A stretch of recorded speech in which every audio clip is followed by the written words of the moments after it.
Hello and welcome to the capital of Poland, Warsaw.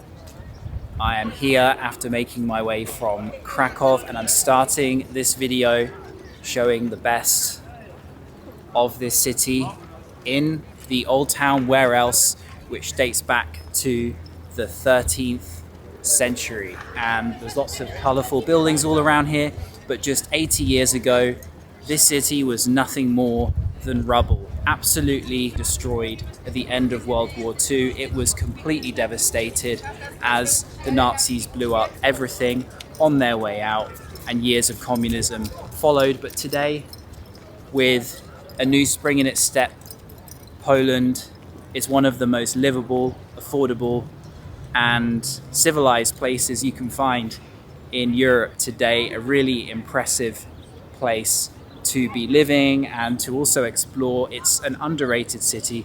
We're going to wander around today and I'm going to show you some of the main things that you can do here. Right in front there is the Royal Castle, which dates back to the 14th century, though its heyday was in the 17th century.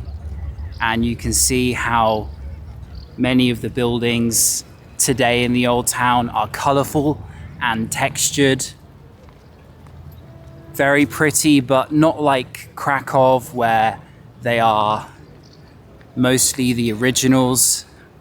You can kind of see when you look up close that they have been rebuilt, repainted, but it still makes for a very pretty old town, which is really nice to walk around today. And it also gives you an idea of how it would have looked before World War II.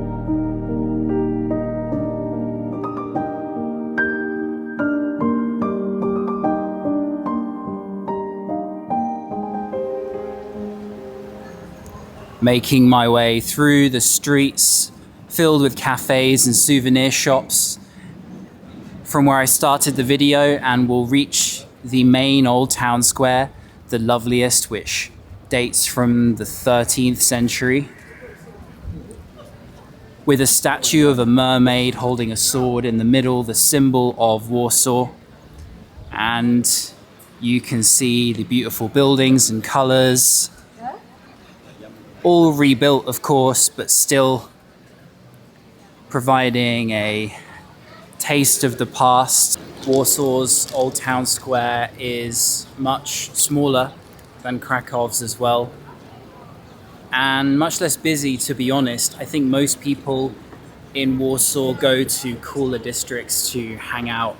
It's mainly for the history, the tradition, and for tourists, although Warsaw isn't necessarily the most touristy city in Poland, but it is emerging as a destination, and I think this is more as a symbol of the past than a thriving area these days. As I said, it's really nice to walk around in.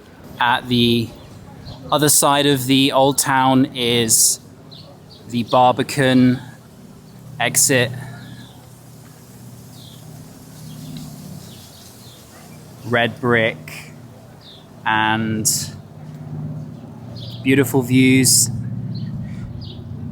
the buildings there and the old city walls, also the nice buildings outside them.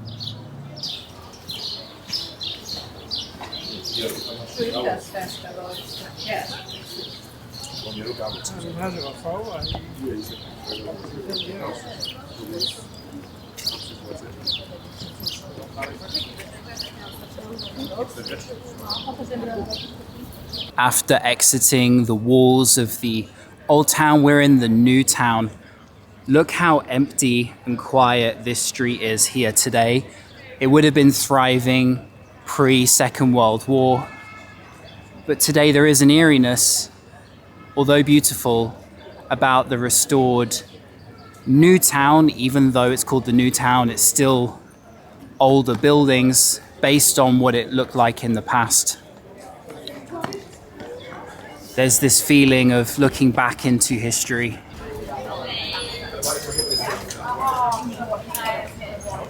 Once you reach a certain point in Warsaw's new town, there are more pigeons than people.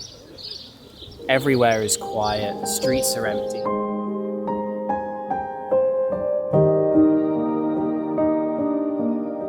Having left the old town and the new town, which are essentially the same thing, just the wall separating them, a quick lunch stop at a place called Gościniec, which has some of the best pierogi, which are kind of Polish dumplings with meat, with pork, cabbage, potatoes, cheese, spinach, different fillings. They are a staple. They usually come with caramelized onions and sour cream or garlic dippings. I highly suggest in Poland you try pierogi somewhere. That place has great reviews and I can vouch and say that it was really tasty. So now I'm going to continue heading along away from the old town.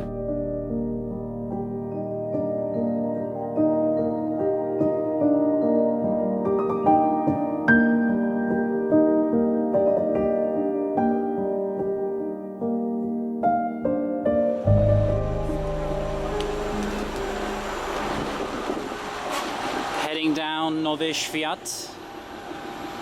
This bus looks like it's from the communist era.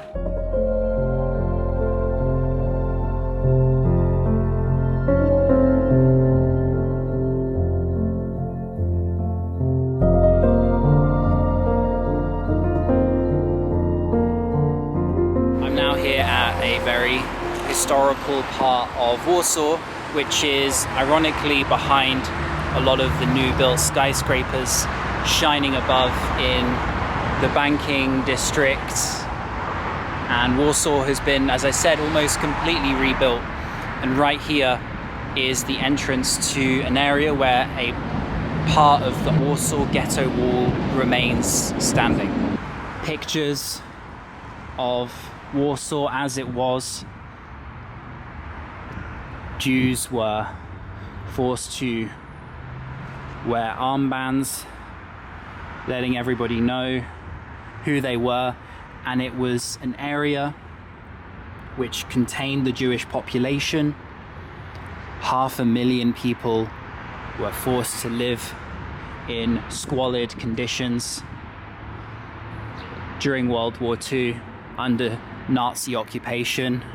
Many perished from starvation and disease, and at one point about 5,000 people a day were being taken from the Warsaw Ghetto to nearby Treblinka, which was an extermination camp, not just a labor camp like Auschwitz. And this here is the original wall, a piece of it still left standing today.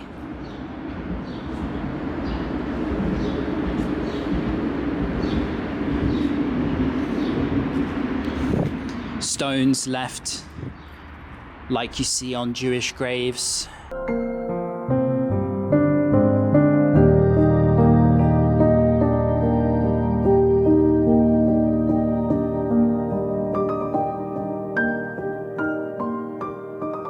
Leaving the remnants of the Warsaw Ghetto Wall, here is some of the background to the streets around me, which are full of modern buildings, and I'm just outside a place I really want to show. A former factory turned into an area full of restaurants, a cinema, an art experience exhibition.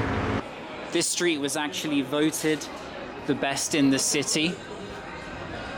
It's quiet at the moment, but if you pass by on a Saturday night or Friday night, it is full of people dressed up, looking fancy. Japanese restaurant, and lots of places to eat and chill in what was an abandoned piece of post-industrial architecture. DJ here on the left. And come here around 9 p.m, 10 p.m. on a Friday or Saturday and you will see it seems to be the place to be in the city. what was once a factory right in the center of Warsaw. Steak restaurant and some bar-like places here. Even a section for live music. There's someone playing here every night of the week.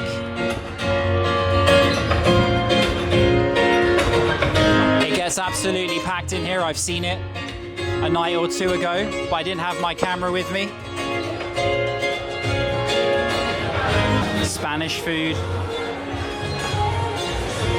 Really cool place to be, to grab something to eat. All inside the skeleton of an old factory. Asian section, noodle house, ramen, and an Indian kitchen, sushi 101. I went with a jalfrezi curry for the dinner, and there's another food hall, by the way, which I also recommend. I had dinner there another night. It's called Hala Koziki, and it's got eateries packed inside a century-old Art Nouveau market hall. And I had some Mexican food here, prawn tacos, along with some quesadillas. Later in the evening, I headed to Jassmine, the best jazz club in town, for a night of music. John Coltrane was being played by some Polish jazz musicians. The ambience here is kind of smoky and classy. You need to dress up. It's elegant, but with the right kind of atmosphere and dark lighting, it makes for a perfect jazz experience, paired with cocktails, to make it one of Warsaw's best places to go at night. I'll leave the link in the video description for Jassmine's website. Take a look to see what events are on and who's playing while you're in the capital. I highly recommend it. I had a fantastic time here.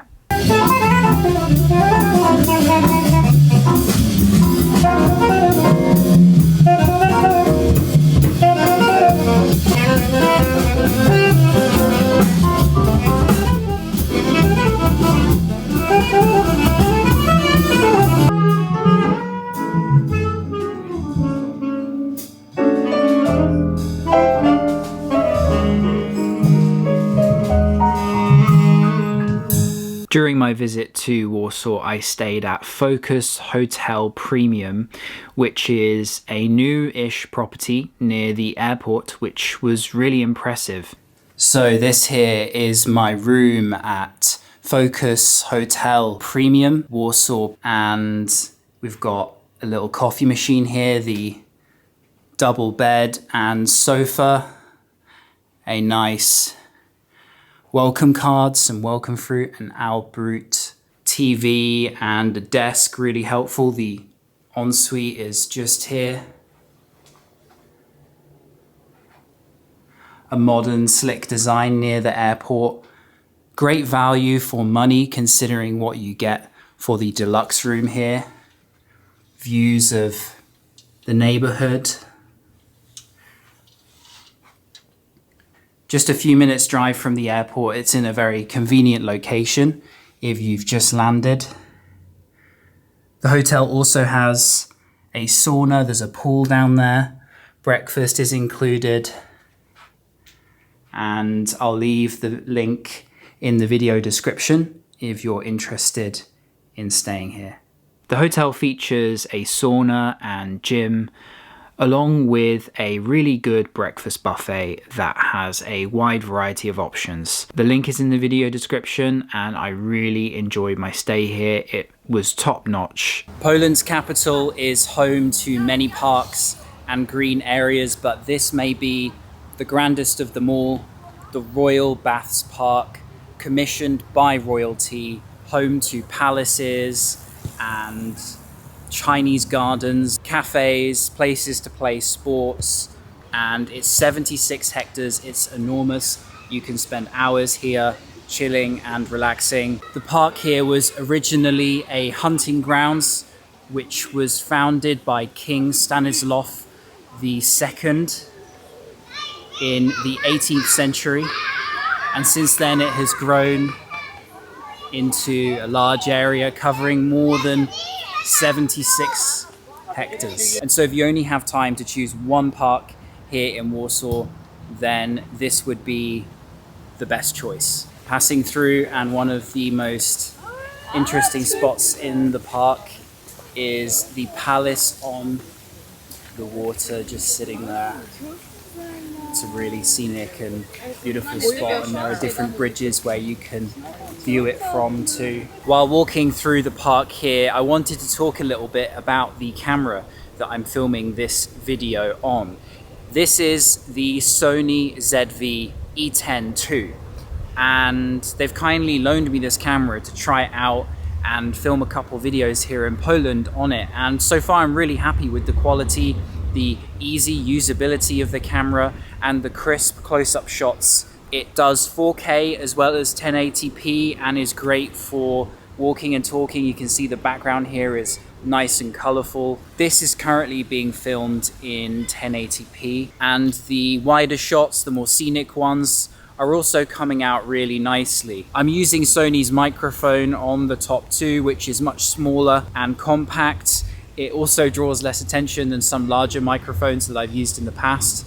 And so I'm really liking this setup. And let me know in the comments below what you think of the videography compared to other ones I've made in the past. And I'll be curious to hear your thoughts in the comments below.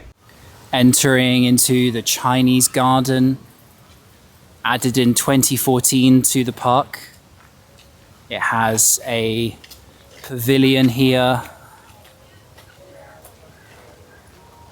red lanterns hanging, small bridge, a bit like something I have seen in Suzhou, and of course Chinese pond over there.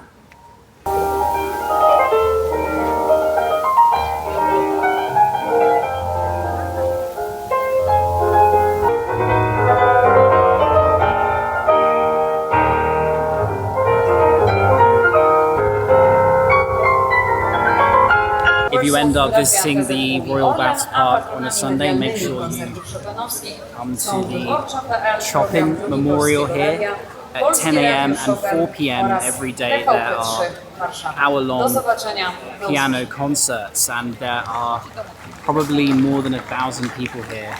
Before wrapping up the video, there's a few places I visited which I haven't mentioned yet.